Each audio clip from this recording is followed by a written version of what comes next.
Gambaran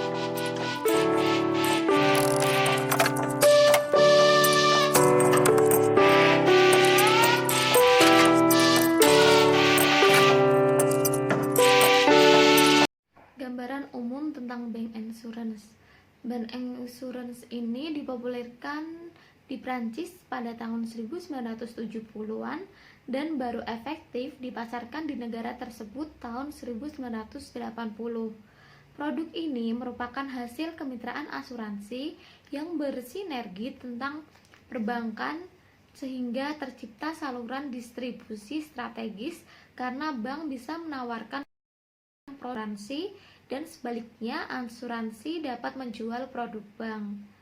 Produk BNS yang dominan adalah penggabungan tabungan dengan asuransi keluarga atau asuransi jiwa karena praktis dan fleksibel untuk disandingkan. Tabungan yang ada dilengkapi asuransi dan sebaliknya pembayaran premi asuransi dapat dijadikan tabungan. Perkembangan produk ini sejalan dengan pertumbuhan segmen menengah atas yang memerlukan berbagai manfaat bank dan asuransi, sehingga menjadi bagian perencanaan keuangan yang ditawarkan oleh bank dalam pelayanan wealth management, berupa pendampingan dalam pengelola kekayaan, termasuk layanan yang diberikan oleh perbankan syariah. Baik, di sini saya akan memulai menjelaskan dari definisinya. Bank insurance merupakan aktivitas pemasaran produk asuransi oleh bank yang didasari kerjasama antara bank dengan perusahaan asuransi. Pelayanannya ini bertujuan memenuhi kebutuhan nasabah dan memberikan solusi menyeluruh berupa proteksi terhadap risiko. Selain itu, bank dapat meningkatkan fee-based income, efektivitas penjualan, dan loyalitas nasabah. Aktivitas dari bank insurance sendiri dapat diklasifikasikan berupa referensi, yakni kerjasama, distribusi, dan integrasi produk bank dengan asuransi. Praktik kerjasama dan produk bank insurance syariah wajib mengacu pada prinsip dan akad yang sesuai dengan syariat Islam. Referensi dibagi menjadi 3. Yang pertama yaitu referensi dalam rangka produk bank, yang kedua referensi tidak dalam rangka produk bank, dan yang ketiga yaitu integrasi produk. Yang pertama referensi dalam rangka produk bank.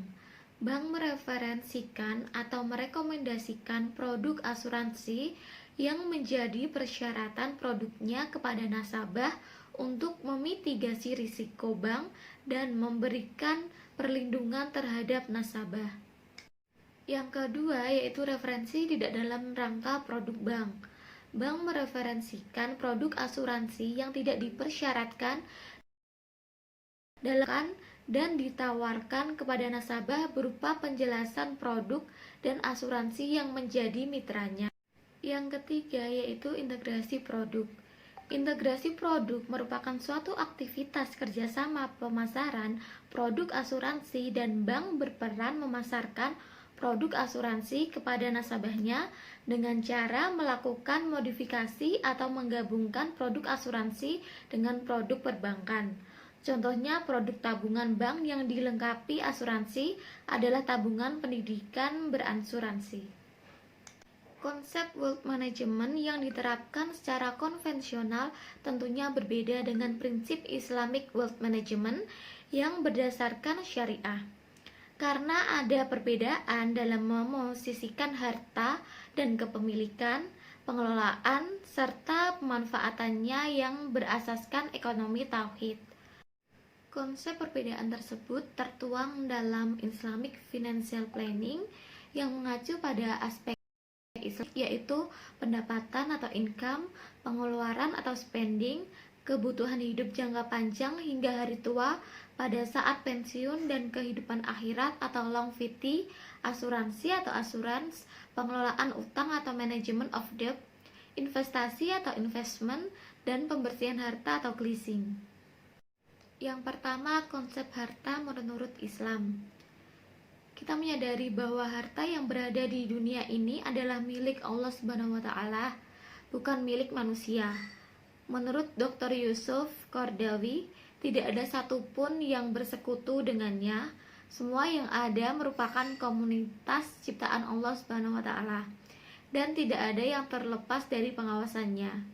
Prinsip tersebut dituangkan dalam Al-Qur'an surat An-Najm ayat 31 yang artinya, dan hanya kepunyaan Allah lah yang ada di langit dan apa yang ada di bumi. Kemudian Quran surat Az-Zumar ayat 62, Allah menciptakan segala sesuatu dan Dia memelihara segala sesuatu. Islam mengakui kepemilikan harta seseorang karena bekerja, penerimaan warisan, kebutuhan untuk menyambung hidup, dan pemberian negara yang untuk rakyat. Selain pengakuan harta milik umum seperti api, air, dan padang rumput, serta kepemilikan harta oleh negara. Yang kedua, mencari rezeki yang halal. Islam menuntut agar manusia senantiasa berusaha dalam mendapatkan rezeki yang halal dan meyakini bahwa rezeki yang diperolehnya berasal dari Allah Subhanahu wa taala. Karena banyak yang mengira bahwa keberhasilan yang diraih adalah berkat keahlian mereka, seperti yang tertuang dalam Quran surat Al-Qasas ayat 78 yang artinya, sesungguhnya aku hanya diberi harta itu karena ilmu yang ada padaku. Dan Quran surat Al-Baqarah ayat 172 yang artinya, hai orang-orang yang beriman, makanlah di antara rezeki yang baik-baik yang kami berikan kepadamu, dan bersyukurlah kepada Allah jika benar-benar kepadanya kamu menyembah.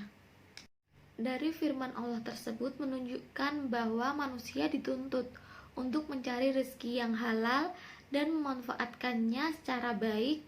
Upaya yang dilakukan harus terhindar dari hal-hal yang haram seperti riba, spekulasi, penipuan, dan tindakan yang merugikan pihak lain.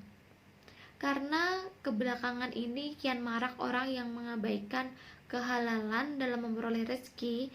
Yang ketiga yaitu mengelola harta menurut Islam. Islam melarang manusia menimbun harta, mengembangkannya secara tidak efektif, menyengsarakan manusia dan merusak alam semesta. Pemilikan harta sebagai modal tidak boleh didominasi segelintir orang bebas dari eksploitasi, mendorong pemanfaatan dana yang menganggur. Harta harus menciptakan harmonisasi antara orang kaya dengan orang miskin, serta dapat menopang kebutuhan hidup orang banyak. Seperti yang tertuang di dalam Quran surat Al-Hasr ayat 7 yang artinya, supaya harta itu jangan beredar di antara orang-orang kaya saja di antara kamu. Dan Quran surat Al-Baqarah ayat 195 yang artinya, dan belanjakanlah harta bendamu di jalan Allah, dan janganlah kamu menjatuhkan dirimu sendiri ke dalam kebinasaan, dan berbuat baiklah, karena sesungguhnya Allah menyukai orang-orang yang berbuat baik. Yang keempat yaitu wealth management menurut Islam.